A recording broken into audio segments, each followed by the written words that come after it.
There is a reason your life feels smaller than your potential. A reason opportunities pass you, conversations shrink you, and your days feel as though they are governed by forces outside your command. It is not because you lack talent, time, or intelligence. It is because you have never been taught to think like a king. A king is not defined by gold, crowns, or thrones. A king is defined by thought, by the kind of inner decree that bends the world into shape, by the authority that rises from a man who has learned to govern his own mind before he dares govern anything else. If you will listen with the full weight of your attention, I will show you how that kind of thinking makes everything you desire move toward you. But first, hear this uncomfortable truth. You have been thinking like a subject. You have been moving through your days seeking permission. Permission to succeed, to speak, to stand tall, to pursue what you want. You have waited for approval from employers, friends, circumstances, and fortune. And no man who waits for permission ever discovers power. Let me ask you something sharp and personal. When you wake in the morning, do you rise as one sent to command the day, or as one dragged by it? Do you walk into a room with the bearing of one who governs his environment, or with the timid posture of one who merely survives it? The answer to that question reveals why your results look as they do. A king thinks differently from the masses. He does not ask, "What will happen today?" He decides what shall happen. He does not hope for favorable conditions. He creates them. He does not shrink before obstacles. He uses them. He does not wait for resources. He attracts them. And he does this through one invisible force, the definiteness of his thought. Most people cannot grasp how powerful this is. They think life is determined by chance, fate, or luck. But the king understands a deeper law. Whatever thought you consistently hold with purpose, backed by desire, backed by faith, backed by decision, becomes magnetized. It begins to pull resources, people, opportunities, and circumstances toward itself. You have seen this law without recognizing it. You have watched confident men attract abundance without knowing why.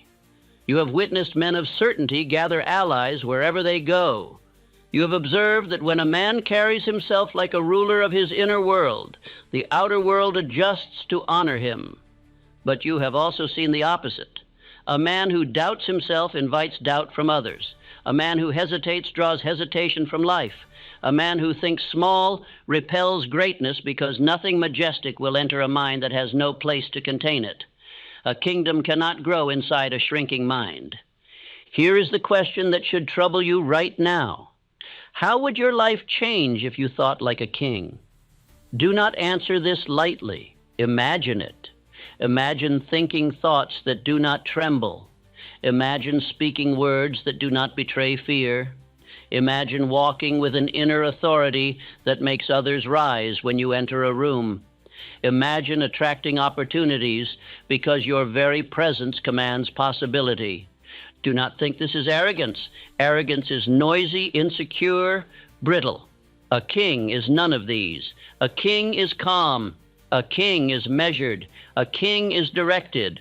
A king knows where he is going before his feet begin to move. A king is not loud because he does not need to be. His mind carries the weight that others try to manufacture. And listen carefully. This is where the world's great misunderstanding begins. Men try to imitate the posture without cultivating the thought. They mimic the confidence without possessing the definiteness behind it. They imitate the walk without developing the purpose that drives it. They try to act like kings without learning to think like them. But thought comes first. Thought is the cause. Everything else is the effect. If you understood the full power of a single definite thought, you would abandon every weak idea you have ever repeated to yourself. You would stop saying, "I hope." You would stop whispering, "If only." You would never again dilute your desire with doubt.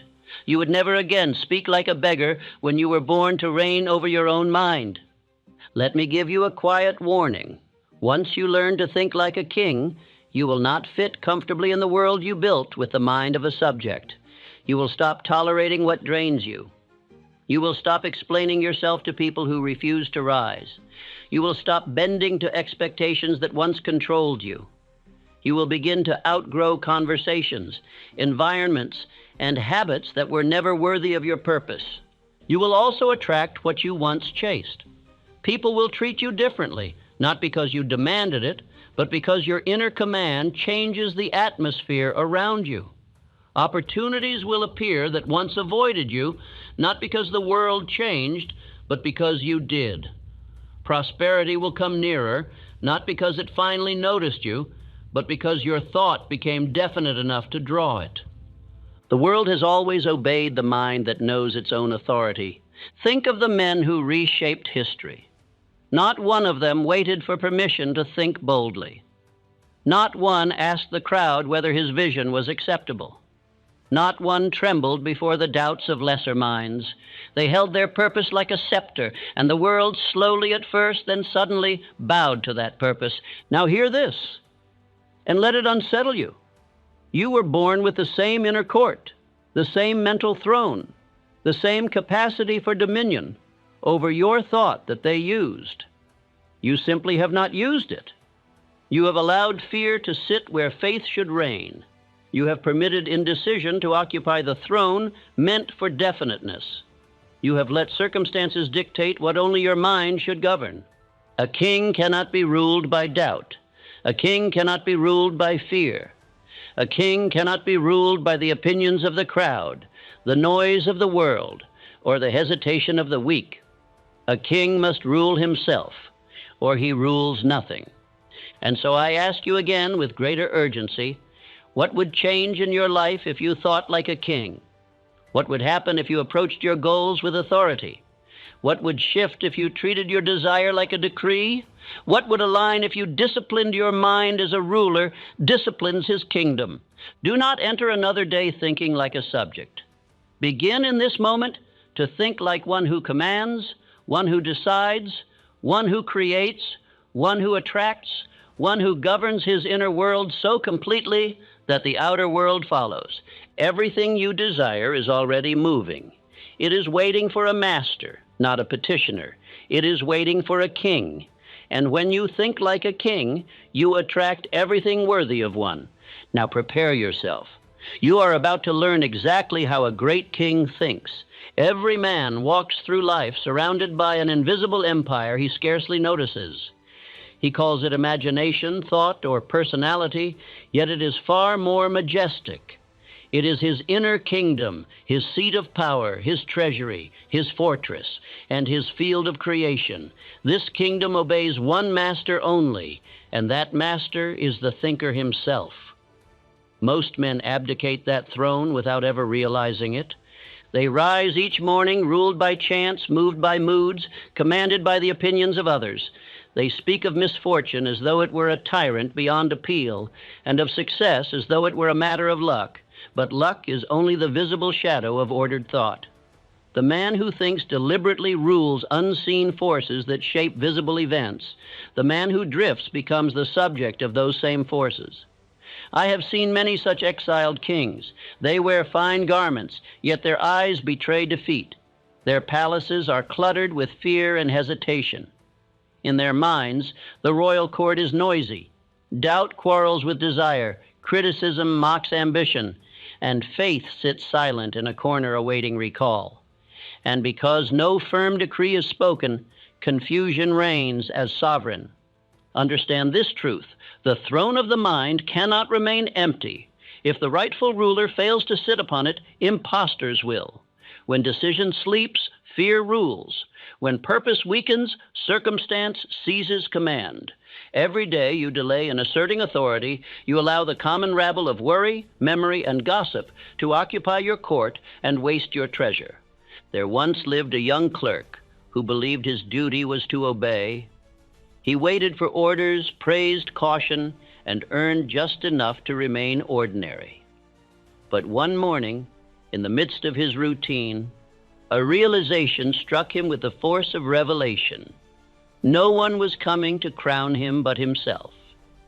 He resolved that day to think his own thought, to decree his own future, and to govern his own destiny. That decision turned Andrew Carnegie from a timid clerk into a builder of empires. His fortune did not begin with money. It began with a mental command. A single definite thought held with faith is a scepter of unlimited reach. The moment a man declares within himself, "I shall," the machinery of the universe begins its silent motion toward fulfillment. Invisible messengers depart from the chambers of the subconscious to summon opportunity, ideas, and allies to the king's cause. Ordinary men believe that circumstances decide their fate. The ruler knows that circumstances are his servants. He uses them as the mason uses stone, some rough, some smooth, but each shaped to the design of a definite plan. When adversity appears, he does not curse it. He commands it to serve a higher pattern. The strength of every kingdom lies not in comfort, but in obedience to law. And the first law is this: thought precedes all manifestation. Picture the mind of a subject and the mind of a king. In the subject's court, every rumor is believed, every fear gains audience, and every passing opinion influences policy.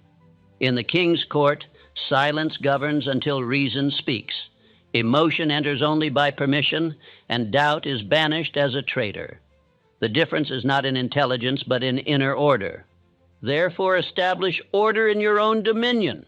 Begin by recognizing thought as your royal scepter.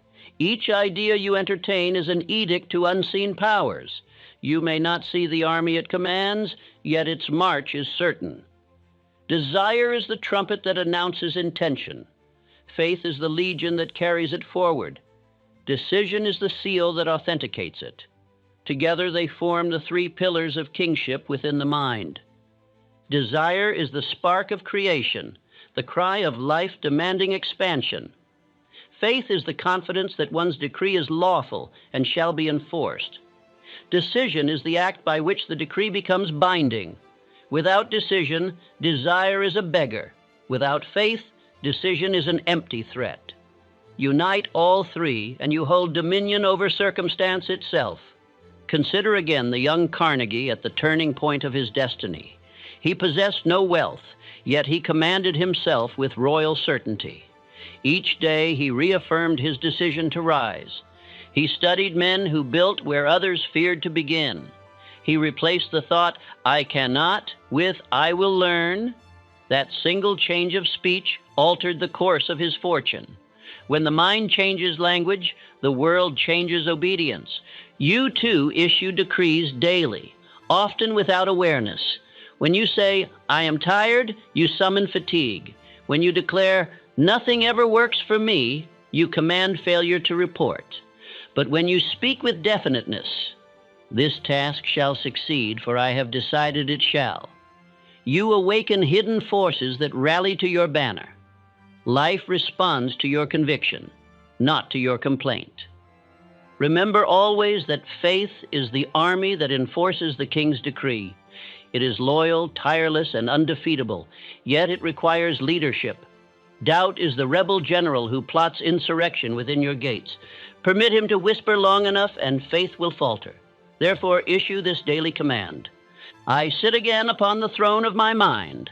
I rule my thoughts as a king rules his court.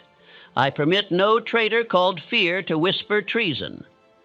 Speak these words until they become tone and posture. Let them accompany you into the day like a guard of honor.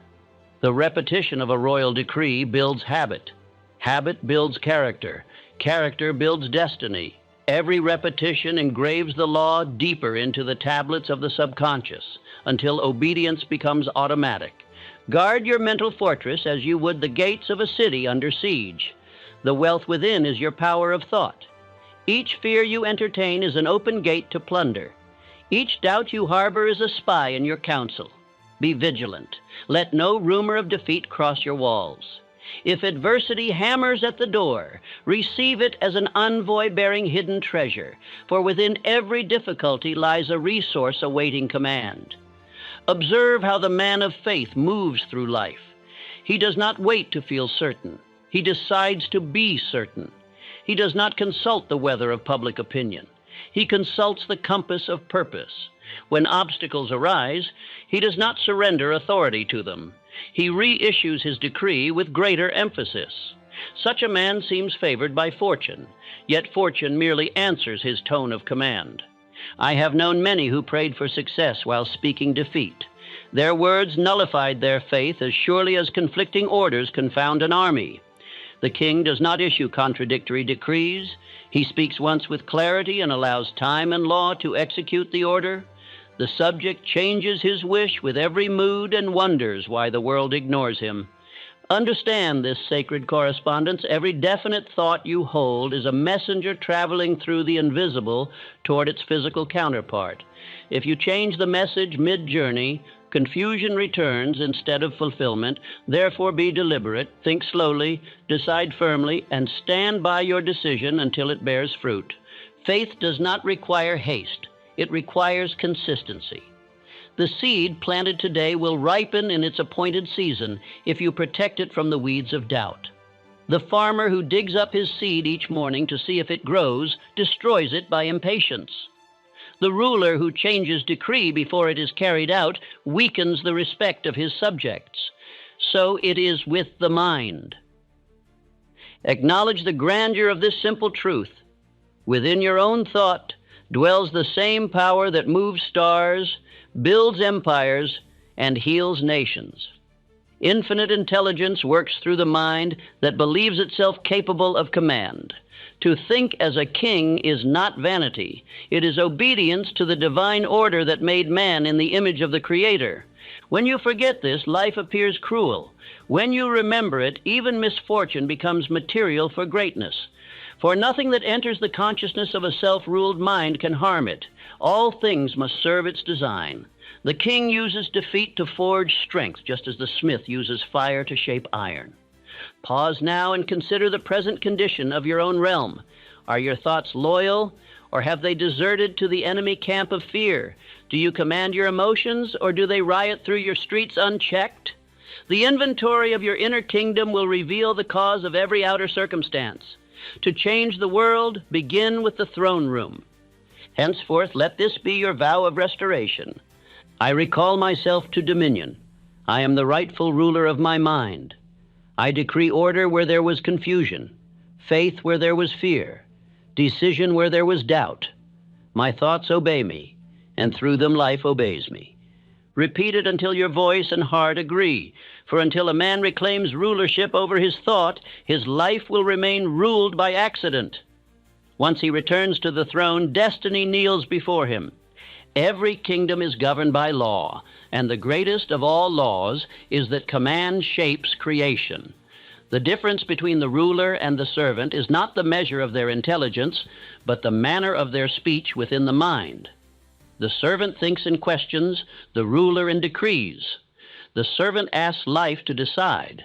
The ruler decides for life. And nature, ever impartial, obeys whoever issues the clearest order. Every great achievement begins with a command issued from within. No empire was ever built by doubt, no masterpiece painted by hesitation. The world moves only when a mind moves first, and that movement must be definite. A man's word, spoken in faith, is the unseen command that marshals circumstance into rank and order. Each day you speak thousands of orders, and life answers each according to its tone. Commands of courage open paths. Commands of fear close them. Once, a young man stood outside the laboratory of Thomas Edison, determined to become his business associate. He had little education, no recommendation, and less money. Yet he possessed something kings recognize, a decision that would not be argued with. When told there were no vacancies, he calmly replied that he was not looking for one. He had come to serve Edison and would remain until the chance appeared. That man was Edwin C. Barnes. His decision was so final that even circumstances dared not contradict it. Months later, when opportunity called, it called his name. He rose from obscurity because he refused to let chance dictate. Decision was his first command, and persistence enforced it. From that day forward, his fortune marched beneath the banner of a single mental order. I will become the business partner of Edison. The command was internal. the obedience universal. So understand this. Command is not arrogance. It is faith vocalized. Arrogance seeks to rule others. Faith seeks to rule self. Arrogance shouts. Faith speaks quietly, but expects obedience. Every morning, the wise ruler holds counsel in the court of his own mind. While others reach for distractions, he reaches for his decree. He decides what this day shall bring and sets the rhythm of its unfolding. Most men begin the day as subjects. They wait to see what the weather, the market, or other men will do before they choose their mood. The king begins his day as sovereign. He issues orders to his mind. Be calm, be industrious, expect good, speak only purpose. He shapes the mental climate before events arise. Because he commands himself, nothing external can command him. The power called autosuggestion is nothing less than royal speech addressed to one's own subconscious. It is the daily law-giving of the inner throne. To utter words without belief is mere muttering, but to speak with faith is to write upon the tablets of destiny. The subconscious never argues, it executes. Whatever law you inscribe upon it, it will enforce, whether for triumph or for ruin. Let me illustrate. There lived a minister who long dreamed of establishing a great educational institution. He lacked the funds, but not the vision. One Sunday, standing before his congregation, he declared that he would build that college, and that within a certain time, one man would come forward with $1 million to make it possible. His name was Dr. Frank Gonsalves. His declaration was a royal command. Within days, a philanthropist offered the exact sum. His words, spoken in faith, became law in action. Command is creative because it assumes obedience. The universe rushes to complete a definite thought in the same way that an unfinished melody urges resolution. Speak, said the ancient teachers, and it shall be done. The lazy man waits to see, the determined man speaks, and seeing follows. You must learn, therefore, to treat your words as edicts. Idle speech wastes energy, just as idle decrees waste the respect of subjects. Each complaint you utter is a command to failure. Each affirmation of purpose is a call to power. One builds order, the other confusion. The tongue of a ruler must never contradict the mind of a ruler. The man who says, "I will try," issues no order at all. The man who says, "I will," and means it, moves unseen currents. You cannot command what you doubt. Doubt divides authority, and divided authority breeds rebellion. Decide, declare, and remain unwavering. Life has no choice but to conform to sustained conviction. Say to yourself each dawn, "My word is law in my world. What I decree in faith, life must fulfill." Speak it not as a plea, but as acknowledgement of the order that already exists between thought and outcome. Each repetition strengthens the chain of obedience between conscious decision and subconscious execution. Kings think in images of completion, not conditions of delay. The subject says, "I will succeed when circumstances permit." The king says, "Circumstances shall align, for success is decreed." He sees the finished work long before the labor begins. Vision is the draft of the royal architect. Faith provides the builders. Look again at the careers of those who ruled fortune. Each possessed a tongue trained to command. When Edison conceived the phonograph, he did not petition chance. He announced an intention. When Ford conceived the motor for the common man, he did not wait for permission from experts. He declared its inevitability. Their inventions were physical echoes of mental decrees. To command is to live by cause, not by effect. It is to occupy the center of decision instead of the circumference of reaction. The man who waits to be moved will always be moved by others. The man who commands himself moves all others indirectly. A single definite order from within outvalues 100 good opinions from without. Begin practicing the art of royal command. Speak with precision. Remove from your language the phrases of weakness. "I hope," "I wish," "I'll try." Replace them with I will, I choose, I decide. Let your speech mirror the discipline of a ruler's edict, clear, final, and calm. Then act upon it as though failure were impossible, for decision followed by action converts words into law. When the mind commands with conviction, it magnetizes helpers, ideas, and circumstances fitted to its purpose. The decree goes forth, the invisible realm answers. Coincidences multiply, opportunities assemble, and the world seems strangely arranged in your favor. There is no magic in this, only the silent machinery of mental law fulfilling its duty to the one who knows his authority. Most men speak as beggars, asking life for what they already possess the power to create. The king speaks as master, knowing that his word begins the movement of events. He waits not for fortune's nod. He issues command and proceeds with faith. His confidence trains the world to respect him. Even those who oppose him ultimately serve his design, for command aligns all energies, friendly or hostile, toward the fulfillment of purpose. Understand, then, that the true seat of power lies not in possessions or positions, but in the disciplined voice within you. When you decide without reservation and speak your decision with faith, you summon the universe to attention. The hesitant man lives by permission. The decisive man lives by decree. And decree is the language of kings. No throne can stand without order. No ruler can reign without discipline. And no mind can command life if it cannot first command itself. The kingdom within you depends upon one law above all others, the law of inner order. Without it, power leaks, faith wavers, and desire becomes scattered like soldiers without a general.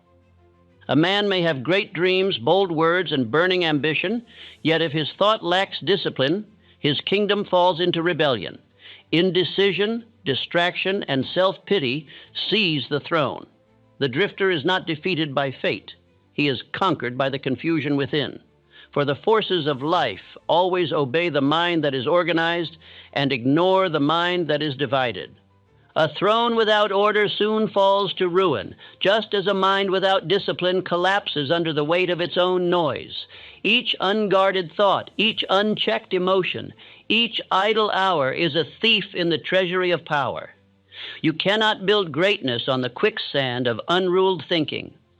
The first duty of the ruler, therefore, is to establish mental guards, habits that protect the kingdom from drift. Every thought repeated becomes a soldier loyal to its source. Repetition is not boredom, it is training.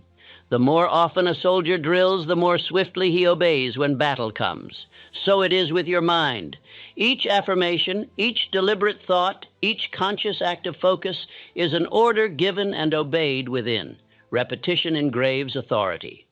I once knew a man who set out to build a store where goods would sell for 5 and 10 cents, and the world laughed at him. He was mocked, ridiculed, and warned by experts that such a dream was folly. Yet he persisted.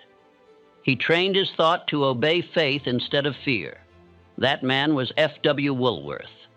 His persistence turned mockery into marvel, and his vision became an empire. Discipline was his crown. The law of habit is the builder of empires. It is neutral, impartial, and eternal. It will serve you or enslave you according to your use of it. The drifter, repeating doubt and delay, builds chains. The disciplined, repeating faith and purpose, builds wings. One is carried downward by hypnotic rhythm, the other upward by the same law used rightly. Habit is the silent mason of destiny. Controlled attention is the royal vigilance that guards this law. It decides which thoughts may enter the palace and which must be banished. Most men allow every wandering idea to cross their gates.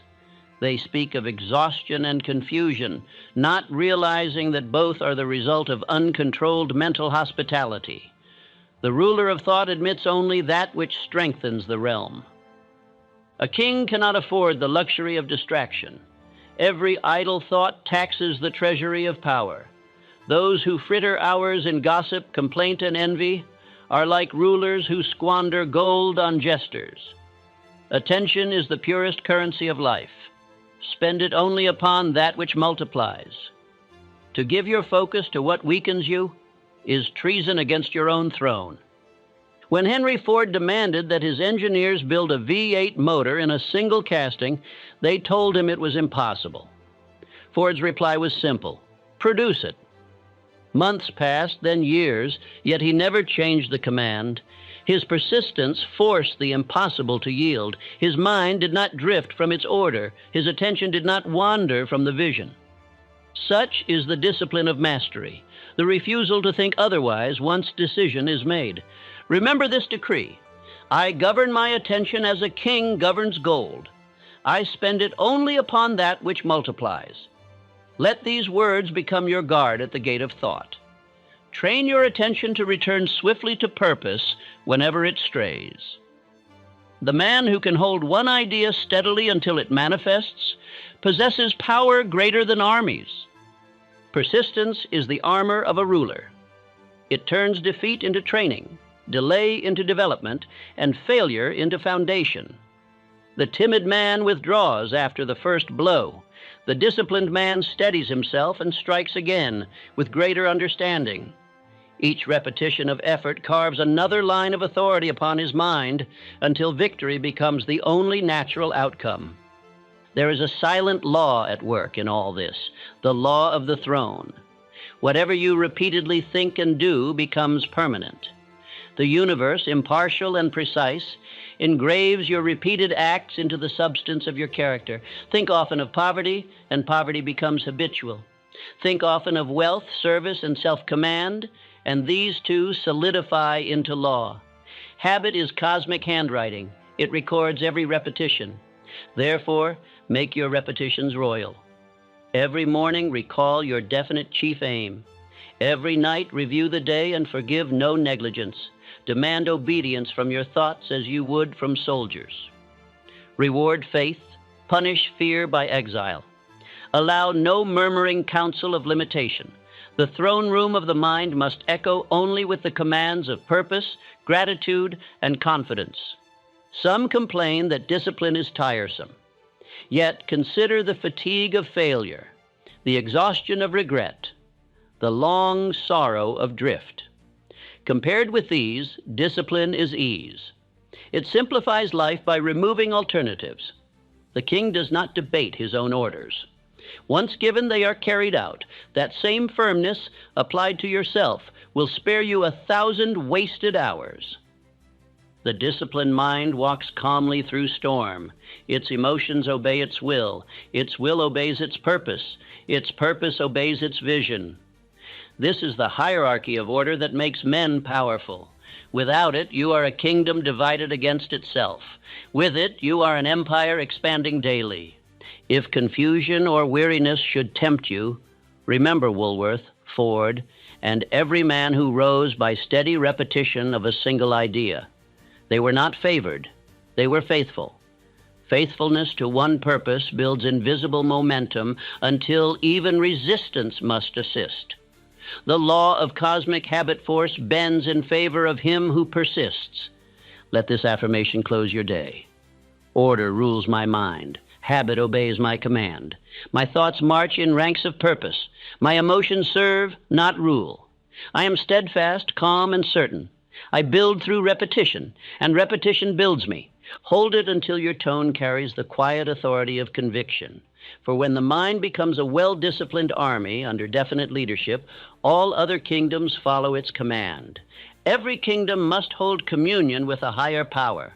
No ruler governs alone. Even earthly kings once bowed before heaven to seal their authority. So it is with the mind. Faith is the invisible embassy through which the human will correspond with infinite intelligence. Without that sacred communication, all commands fall upon deaf ears. With it, every decree carries the seal of divine enforcement. Faith is not belief alone, it is loyalty of the heart to one's vision. The timid man believes when he sees. The ruler believes, and then he sees. The subject asks for proof before moving. The king moves, and proof follows in procession. Faith is the royal messenger between thought and reality. It carries your command beyond the visible frontier and returns with the obedience of circumstance. There is no mystery in this law. It is as old as creation itself. Every event you call chance is but faith or doubt clothed in circumstance. Each moment your mind holds an image with conviction, you write orders upon the fabric of life.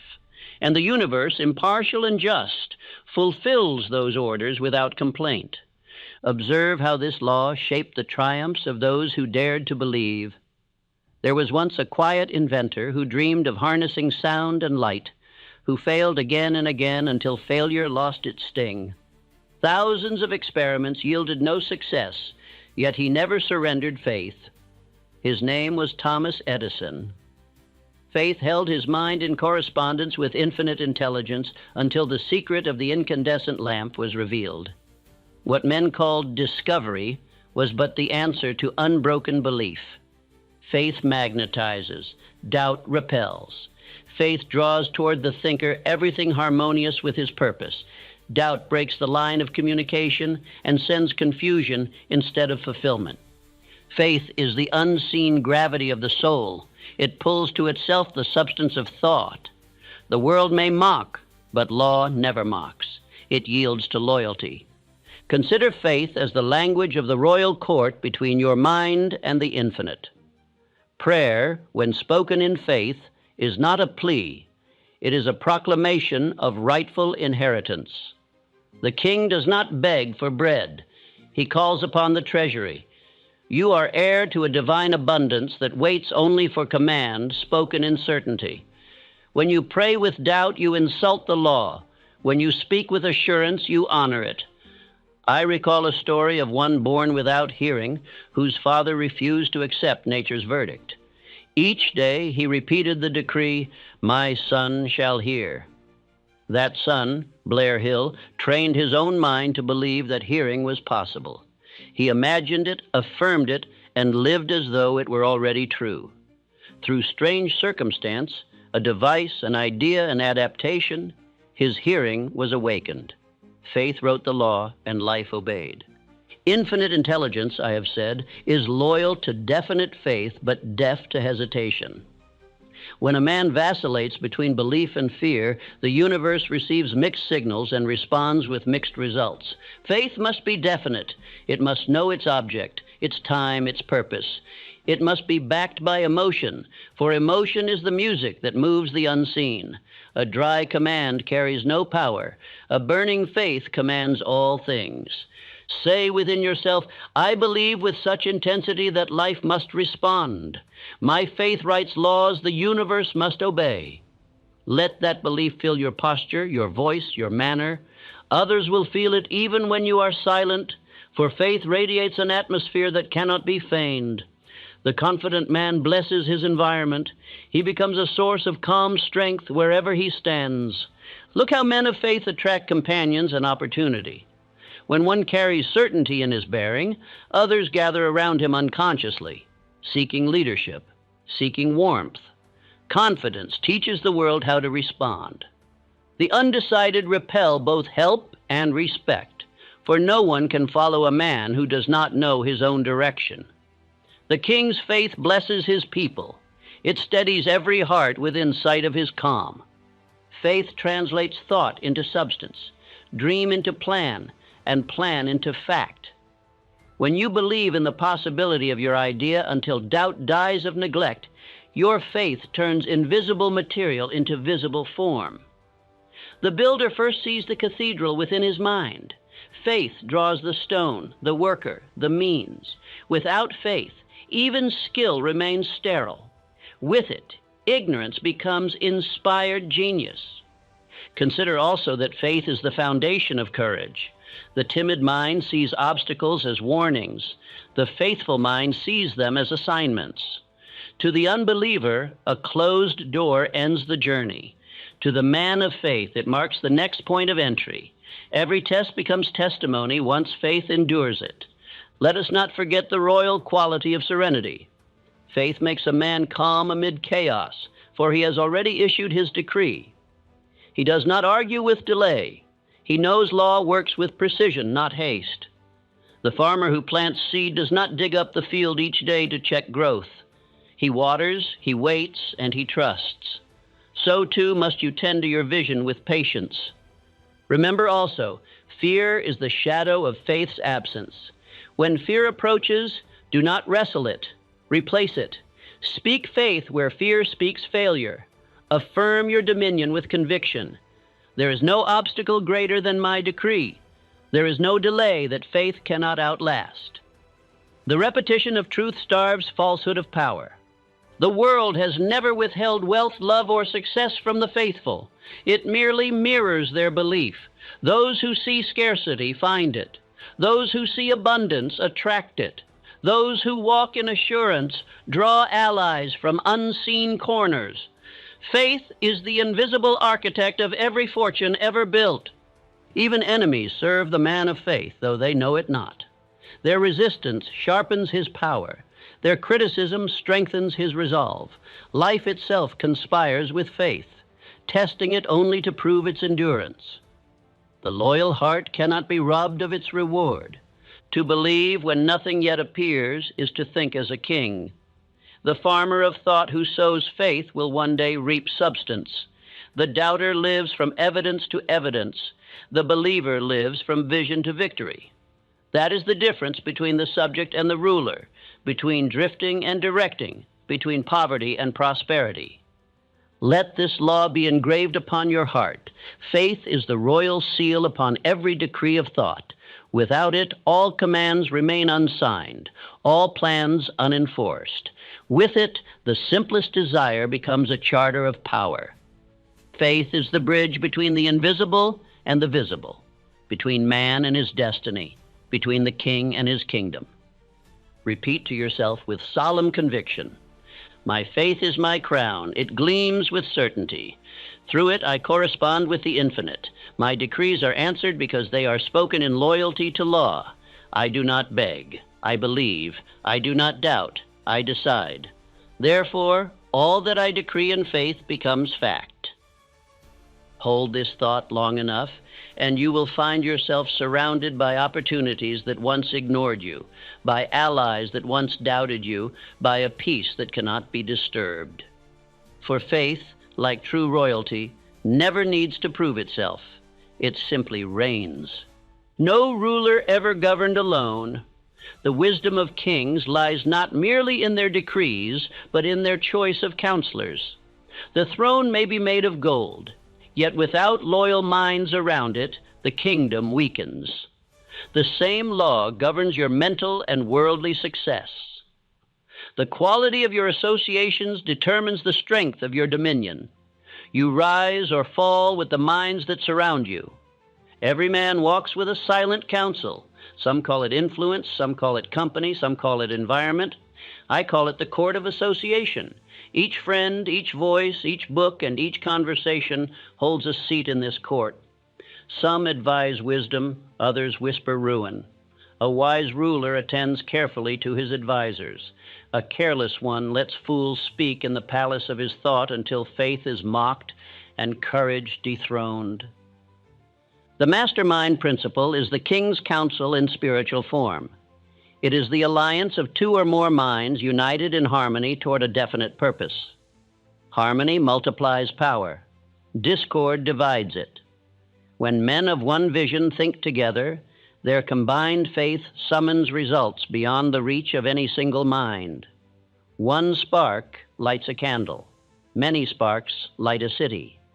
Look upon the example of Andrew Carnegie once more. He did not build his empire through labor alone.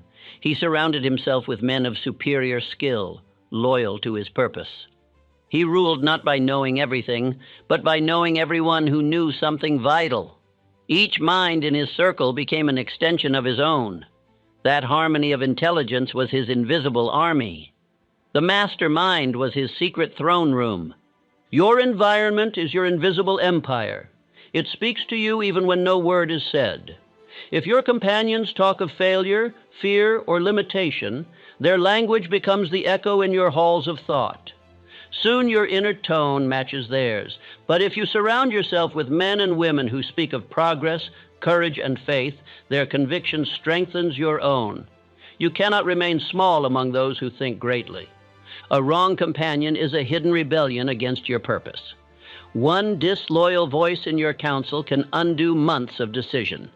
A casual jest that ridicules your dream may plant doubt deeper than open criticism. Therefore, choose your friends, your reading, your habits of association as carefully as a ruler chooses generals.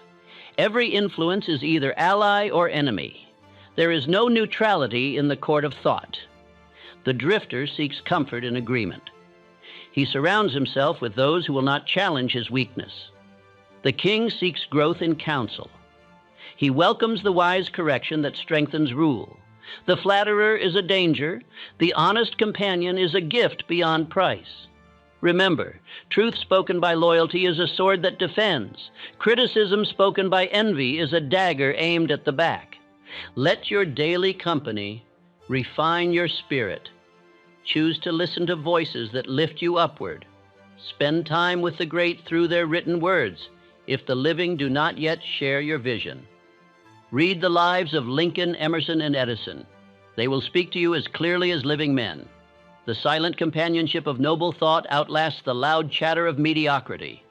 There is also a higher council, the invisible assembly of inspired minds whose thought still moves the world.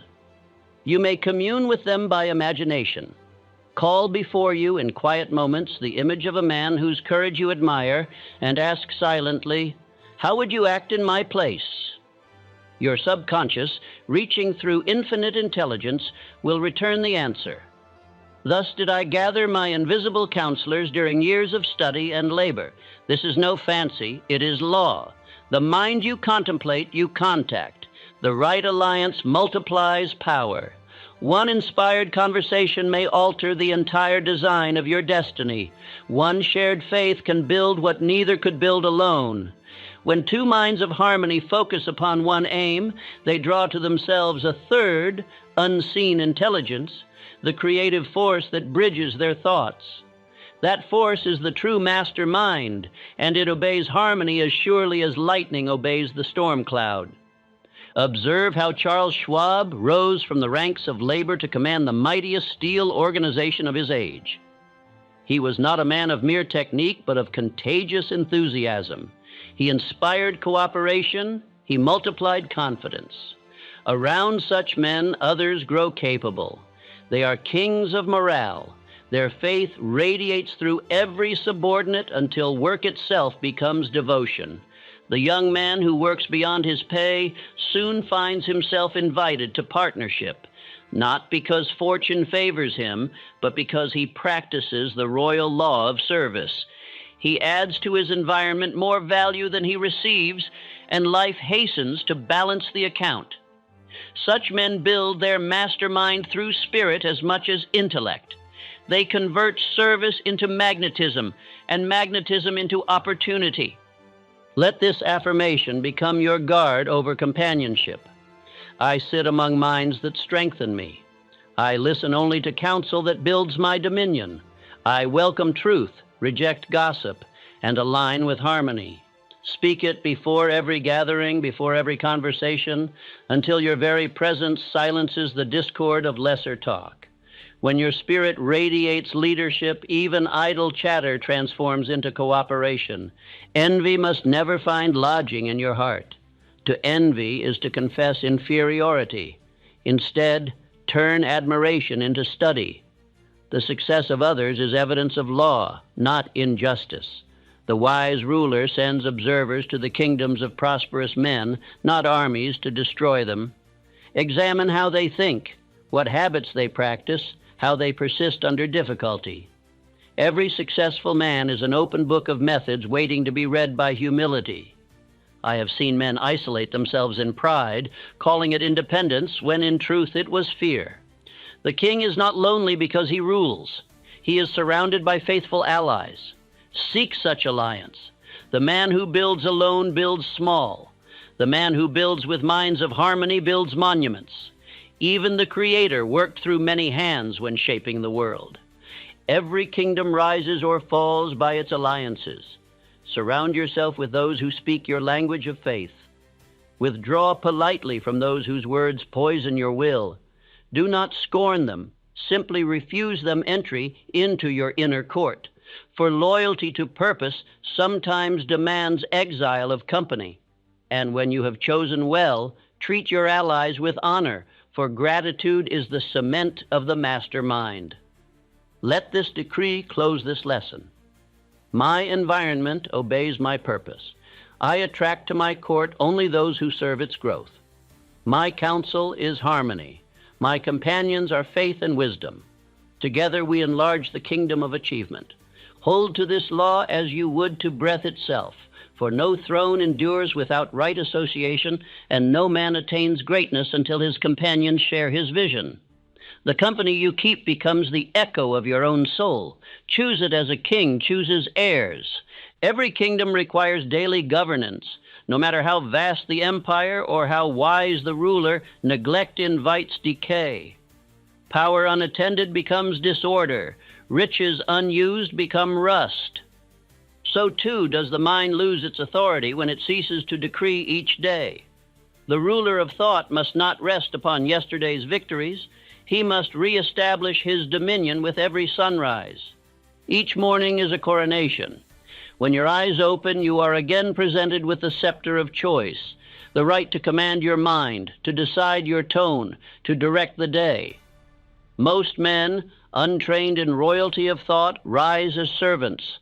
They take orders from moods, memories, and conditions. But the king greets the dawn with decision. He does not ask what the day holds. He announces what it shall yield.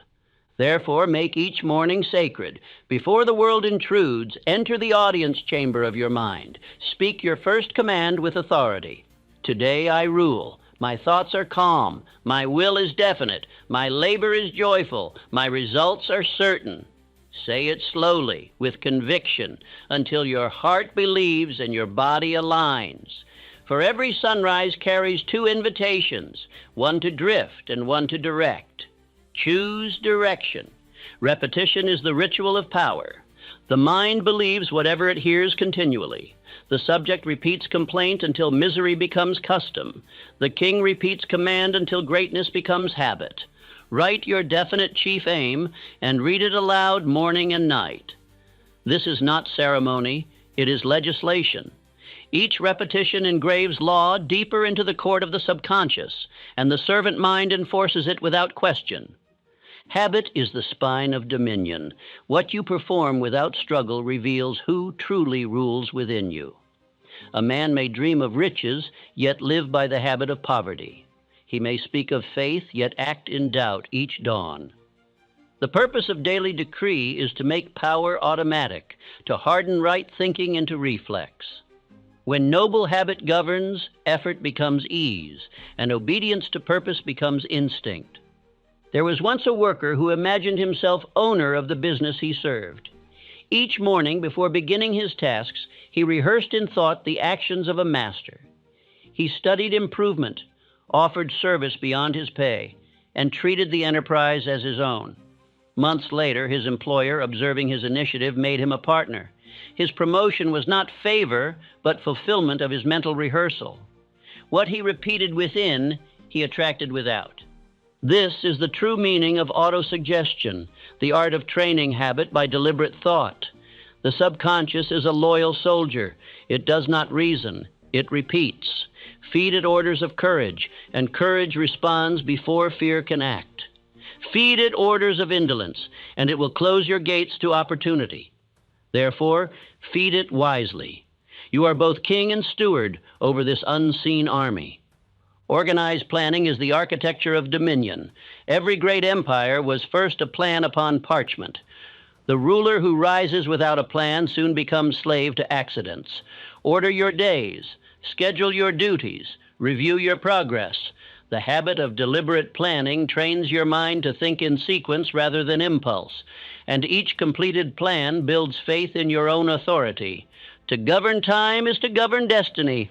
Hours are the gold coins of achievement. Spend them with royal care. The subject wastes them on complaint. The king invests them in purpose. Let no idle minute dwell within your palace. Even rest should serve design, refreshment that renews vigor. not indulgence, that breeds apathy. Indifference to small duties weakens the mind's authority. Attend to them with the dignity of a ruler who knows that greatness is built from exactness. Say to yourself each morning, each sunrise renews my dominion. I command the day, and the day obeys. When spoken faithfully, this decree transforms the ordinary 24 hours into a workshop of miracles. People will call you fortunate, not seeing the inner ceremony that directs every outward result, but you will know that fortune is only discipline in royal attire.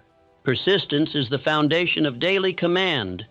The kingdom is not built by one proclamation, but by 10,000 acts of obedience to a single vision. Every repetition of effort reinforces the pattern of power. Defeat, delay, or discouragement are but temporary weather across the same field of law. Keep issuing orders even when no result appears. The soldier who halts mid-battle invites the enemy's return. The man who persists compels surrender. Consider the words of Dr. Frank Crane. Habit builds the man. Each act is a stone, each repetition the mortar. The walls of your character rise invisibly with every faithful command. When you speak your aim morning and night, when you align deed with decree, you add another course to the fortress of destiny. The day will come when you act rightly without thought, when success occurs as naturally as breath. Then you will understand that habit is the greatest of allies. The subconscious mind, obedient yet literal, takes every decree as truth. Tell it, I am weary, and it releases weariness. Tell it, I am strong, and strength rallies from hidden reserves. Tell it, I prosper, and it sets unseen causes in motion. It is the faithful executor of your royal will. Therefore, never jest with limitation.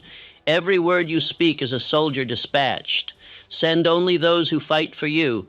Keep before you the example of Henry Ford. He planned his enterprises like a general plans campaigns. Each part of his day had purpose. His imagination was the counsel, his decision the order, his persistence the enforcement. Even the impossible yielded to him because he made habit of definiteness. Where others reacted to events, he created them by routine so strong that failure could not intrude. When planning your day, remember that ceremony maintains authority. Rise at a fixed hour. Begin with stillness, not haste. Read your aim. Speak your affirmations. Review your plans. Then act as though all were already achieved. Throughout the day, hold brief councils with yourself, silent moments to realign attention. At night, record the victories and the neglects. Gratitude strengthens, criticism corrects. Thus, each day completes its circuit of command.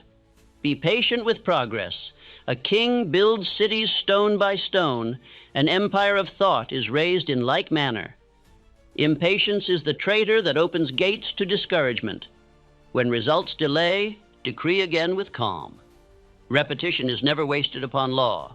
The universe respects the steady voice, not the loud one. Many complain that discipline robs life of joy. But joy grows from order as melody grows from rhythm. Chaos never sang a song. The man of purpose moves easily through his tasks because habit carries him. Freedom is not the absence of law, it is the mastery of it. The musician is free to create because he has learned the scales. The thinker is free to command because he has mastered his mind. Guard against small neglects. A loose hinge ruins a door. A forgotten promise ruins a name. Each broken word weakens confidence, and confidence is the cornerstone of power. Keep your own decrees as sacred.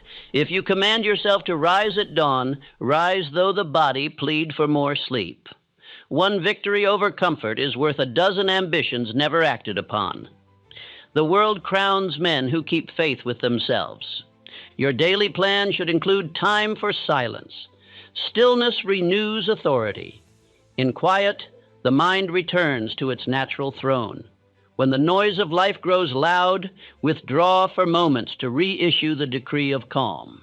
Even armies rest between battles. Even the sea must pause between tides. The wise ruler does not allow fatigue to dethrone him.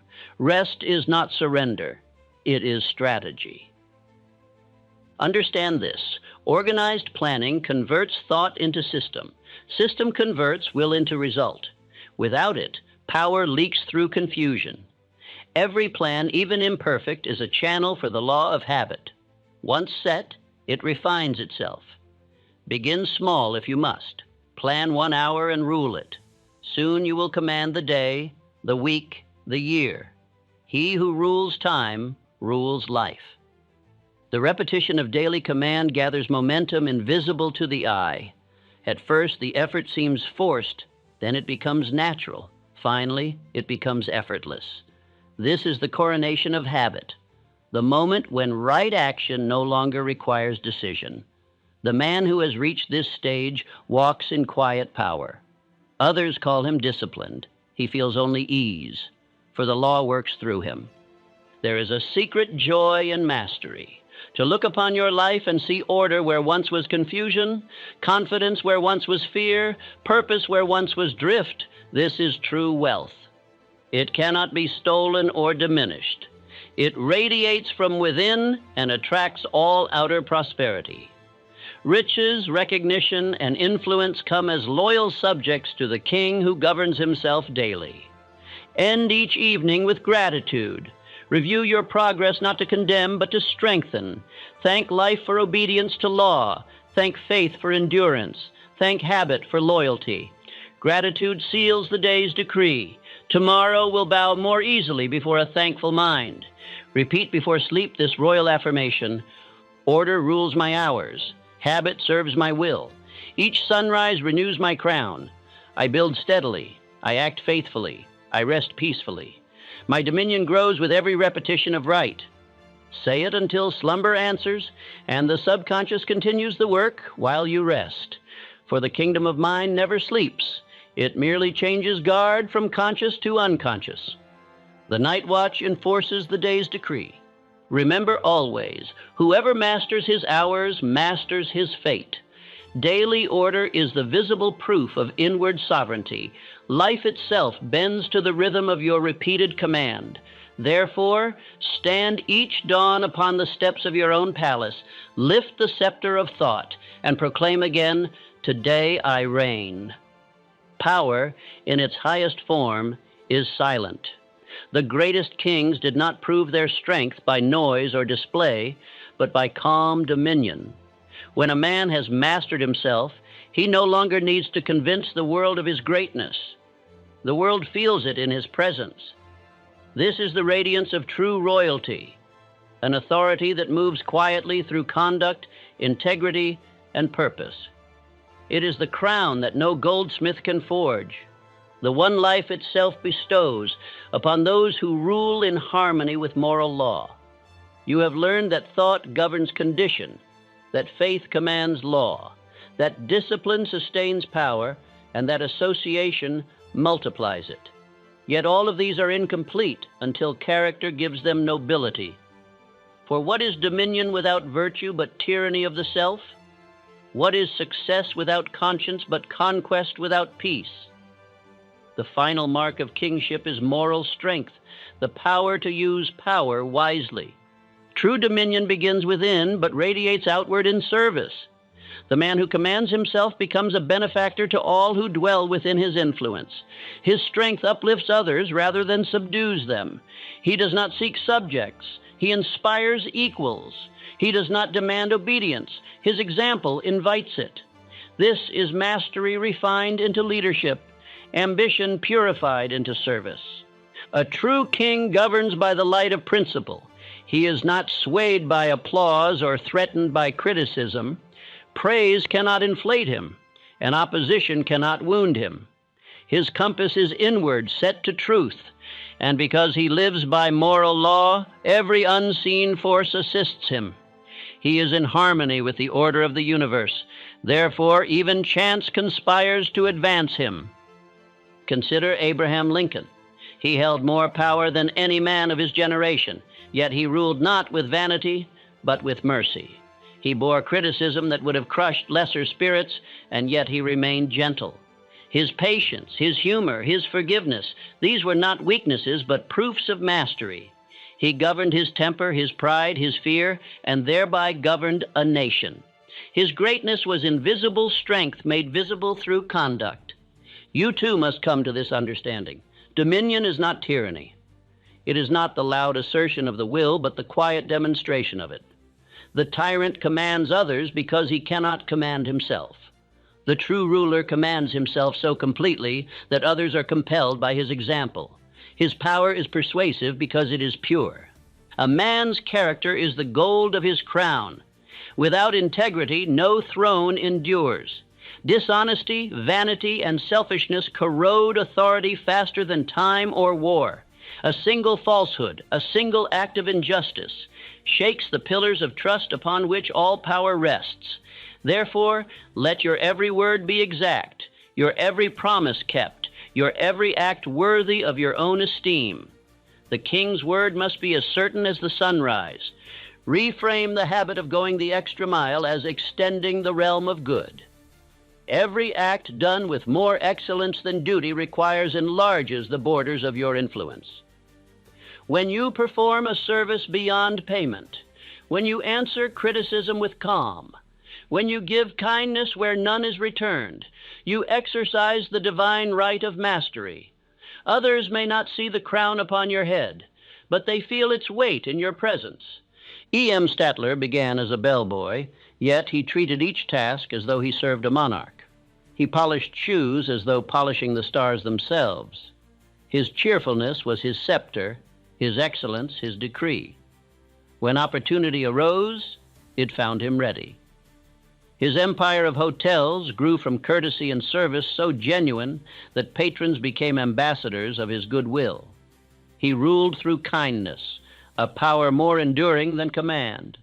To think as a king is to serve as one, for all power in the universe exists to serve creation. The sun serves by giving light. The rain serves by nourishing the soil. The mind serves by transforming thought into benefit. When you serve faithfully, you align with the same law that moves the stars. This is why the great never fear to give. Their giving multiplies their dominion. Remember, power without goodness collapses under its own weight. The unjust ruler cannot long keep what he gains, for law demands balance. Every act of deceit sets a snare for its maker. Every deed of service builds a bridge toward increase. Justice may seem slow, but it never fails. The man who walks uprightly walks with the universe behind him. Even the winds of adversity fill the sails of the righteous. Speak this decree often. I rule myself first, therefore life trusts me with greater power. Let it remind you that authority begins and ends with self-control. The one who masters anger disarms enemies. The one who rules greed attracts prosperity. The one who governs pride gains respect. The world bends not to loudness, but to moral weight. The silent man of integrity commands more allegiance than armies of flatterers. Understand the spiritual arithmetic of this law. Every thought of honesty multiplies strength. Every act of deceit divides it. Integrity compels respect, even from those who oppose you. They may resist your position, but they cannot deny your principle. A man of clean heart carries an aura that makes duplicity tremble. His calm is his fortress, his conscience his shield. When you live by moral law, even enemies become instruments of advancement. The critic spreads your name, the rival refines your skill, the traitor tests your vigilance. Each challenge is a servant in disguise. The universe wastes nothing. It turns even resistance into resource for him who stands steadfast. So hold no resentment. Bitterness binds, forgiveness frees. The generous heart moves faster because it carries no weight. The king's peace is his greatest treasure. No crown of jewels can equal it, for peace is the evidence of complete dominion. It is the calm certainty that nothing external can disturb what is governed within. This peace does not come from lack of trouble, but from mastery over it. You will know you have reached true kingship when events that once provoked anxiety now stir only curiosity. That serenity is the echo of power. Let your daily bearing reveal this peace. Walk with measured pace. Speak with quiet confidence. Listen with full attention. Such composure is not mere posture. It is magnetism. People are drawn to the one who does not hurry, who is untroubled by noise, who radiates certainty. Even silence carries command when it issues from self-possession. The restless mind speaks to be heard. The master speaks only to accomplish. As you ascend in self-mastery, prosperity follows naturally. Wealth, influence, and recognition are not prizes. They are reflections. They mirror the order, generosity, and faith within. When you give more than you are paid, when you serve beyond expectation, when you uplift rather than demand, you multiply invisible wealth. The universe, compelled by the law of balance, must reward such surplus. A man once asked me, "How may I attract abundance?" I answered, "By becoming abundant in spirit. Give praise where others criticize. Offer help where others withhold. Think generously, and the world will repay you in kind. The mind of scarcity repels. The heart of plenty magnetizes. You cannot impoverish yourself by giving. You can only expand your capacity to receive." True royalty is a spiritual radiance that blesses everything it touches. It does not glare, it glows. It does not boast, it benefits. It moves through the world as sunlight through open fields, quietly transforming all into fruitfulness. To reach this state, you must cleanse your thought of envy, jealousy, and judgment. These are clouds that dim the crown's brightness. Gratitude and goodwill polish it until its light becomes irresistible. When your mind is pure in intention, when your heart beats with faith, when your conduct reflects honesty, your very presence changes rooms. Men speak with more care around you. Women feel safer. Children trust you. Opportunity draws nearer. You will attract allies of similar nature, for light seeks light. This is not mystery, but resonance, like draws like. The noble draw the noble, as surely as the base draw the base. Keep therefore this vow. I will be the cause of order wherever I stand. I will think truth, speak faith, act service. I will leave every place better than I found it. This is the code of kings. Each small fulfillment of it expands your influence. The baker, the teacher, the craftsman, the leader, all may rule in this manner. Royalty is not birth, it is behavior. As the years pass, others will notice your calm prosperity and call it luck. They will not see the inner laws you obey, the decrees spoken at dawn, the discipline of silence, the daily conquest of self. They will not know that while they sought power outside, you built it within, and you, having found the secret, will no longer crave their approval. For the crown you wear cannot be given. It must be earned through obedience to the laws of greatness. To live by these laws is to live beyond fear. You no longer tremble before loss or judgment. You understand that nothing real can be taken, nothing unjust can endure. Your peace becomes unshakable because it rests upon principle, not possession. And from that peace flows influence that endures long after your name is spoken. This is immortality of the noble kind, the continuance of good through example. Let this final decree seal your kingship. I now think as a king. I command my thought. I govern my emotion. I rule my time. I bless my world. Therefore, life crowns me with all that is royal. Repeat it until its rhythm becomes your heartbeat. Say it until your actions echo it. Your tone carries it. Your destiny proves it. The world has always obeyed the mind that knows its own authority. It will obey yours when your faith equals your purpose. The path of mastery is never truly finished. Each dawn calls you to a higher throne. Each challenge tests the strength of your crown. But know this, once you have learned to govern yourself, you need never fear the rule of any other. For the man who reigns within reigns everywhere. You were born for this dominion. Within you lies the kingdom, the court, the army, and the crown. Think as a king, act as a king, serve as a king, and life itself will kneel to the majesty of your command.